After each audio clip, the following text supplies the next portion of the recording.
fiideogan barabanaan ka daba tago maxamed uu dhahayo madaxweyne xasan sheekh waa la bahdilay markuu Norway tagay waxaana u sababa safar jecelkiisa xagga Tanzania madaxdeeda sidaa loo soo dhaweeyay markay Norway tageen uuna waliba ku sii jeesay isagoo dhahaya xasan sheekh ayaa baryootay sawir la galo minute iyo 10 secondna kulantiga la qaatay ahaydba uu walibana ku sii daray in ra'iisul wasaarihii hore Khayre aad loo soo dhaweeyay markuu Norway tagay dalkaas isagoo hore u degnaan jiray sacabkana loo tumay laakiin se waxaan hadda inaan ka hadlo sababta Khayre loo soo dhaweeyay xasan sheekhna xogaa siyaro dhiba loola kulmay wax kale ma aha waxa weey tuutaha uu gashtay uu dagaal ku qaaday al-shabaab xaggu Khayrena ahaa wajigii ee galbeedku adeegsanayeen sida Mareykanka Israa'iil Ruushka iyo Norwayba markii ay shirkadda sameysteen Som gas ee isagana dhahan adiga no matter in shirkadda matalaysi waa shirkaddii anaka Soomaali ahaan la yiri Som Oil Gas waa shirkad caalamiya oo Soomaaliya danaheeda wada laakiin run ahaantii waxa gacanta ku hayba Baron Howard Lumf Khayrena waxa kaliya qoraal meesha ku qoran laakiinse run ahaantii wajigii la adeegsanayay haddaan eegno qofku yahay Baron Howard kaas waa gudoomiye siyaasadda Ingiriiska rugcadda ka ah oo muddo dheer ku soo jiray oo dawladii Donald Blair xitaa kamid ahaa waa nin takhasuskiisa yahayba sida la isku qariyo oo aabihii baa ka yimi Romania familkiisina waa Yuhuud hooyadii baa Welsh ah saas waxa ku garan kartaana isaga oo ku dhashay Ingiriiska qaatay identity Ingiriiska oo laakiinse shirkadda gacanta ku haya saasna loo oran karo shidaalkii iyo gaaskii Soomaaliya waxay ku jirtay gacan Yahuudiya sababtu ula kulmay boqorkana Xasan Sheekh waxa weeye boqorka ayaa lagu heshiiyay inuu mar walba contractiga laysanada iyo isagu gacanta ku hayo inuu u ogolaado shirkadooyinka ama ka diidaba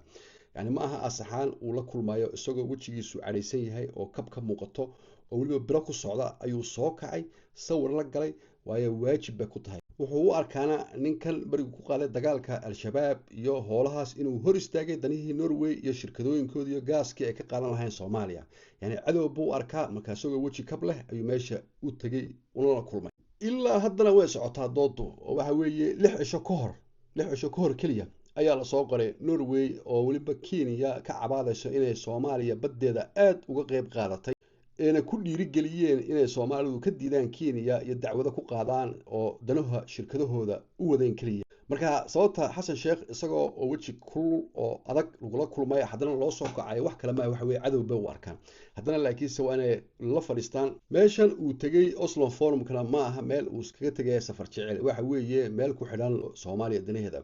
oo waxa ka hadlaan kaliya nabadda Norwayna waxa Soomaaliya ugu yeedhay wax kale ma aha maadaama al-shabaab hore lagu eedeeyay ee dhahaan arrinkaasna waan ka dagaalamaynaa waxaan rabnaa inaan shirkada qaboojino sida u helaan shidaalka laakiin se isagu Xasan Sheekh kala muu hadlin ba al-shabaab iyo waxa noocaas wuxuu kala hadlay Ethiopia iyo xadkii waxa la isku haysto in sheekooyinka la kala dejiyo horena wataan li sheegay inuu linkii Yahuudiga Michael Howard links la leeyahay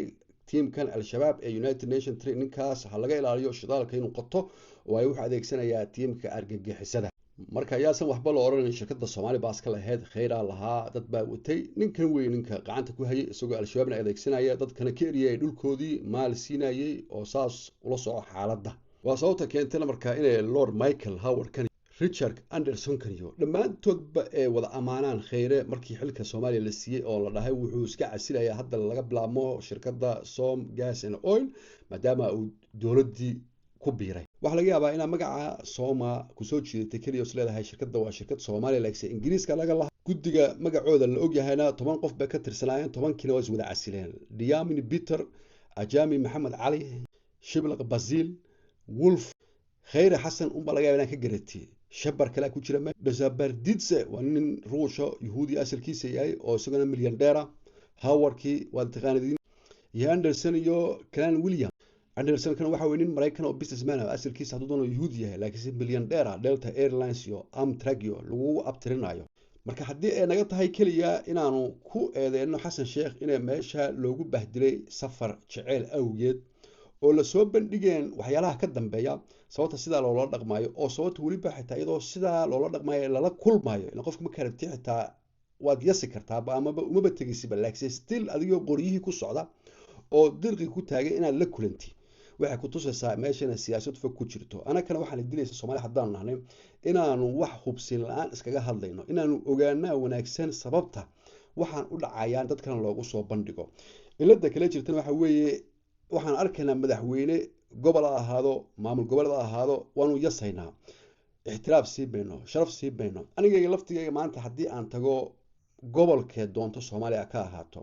madaxweyne iyo mas-uuliyad iyo xil qofka hayaba waa inaan ixtiraamaa. waa madaxweynehayga, waxa weeye duqe magaaladeeda, waa suldaankayga, waa garaadkayga. haddii aan dhulkaa joogo oo dhibaato iga dhacdo iyakana u tagaya soomaalinimo ahan. marka ma ahan inaan haddii xitaa aanu kala maamulo nahnay ama kala gobolo nahnay ama kala dastuur nahnay ama kala xad xitaa kala jaranay inaan aflagaadeeyo madax soomaaliyeed ee dad doorteen anigoo raba inaan soomaalida wanaagooda sheego. haddii aan wax ku eedeynaya waa inaan ka hadlaa qodobada